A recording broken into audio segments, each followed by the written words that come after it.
কাপড় পরিধানের সময় যে দোয়া পড়তে হয় তা হলো আলহামদুলিল্লাহিল্লাযী কাসানি হাযা সাওবা ওয়া রাযাকানিহি মিন গায়রি হাওলিন মিন্নি ওয়ালা কুওয়া।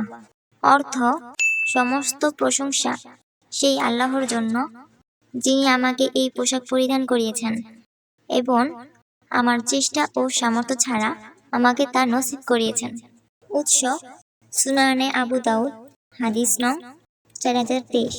উপকারিতা: হযরত আনাস রাদিয়াল্লাহু তাআলা আনহু থেকে বর্ণিত, রাসূল সাল্লাল্লাহু আলাইহি ওয়াসাল্লাম ইরশাদ করেছেন, যে ব্যক্তি কাপড় পরিধান করে এই দোয়া পড়ল, তার অতীত এবং ভবিষ্যতের গুনাহ মাফ হয়ে যায়।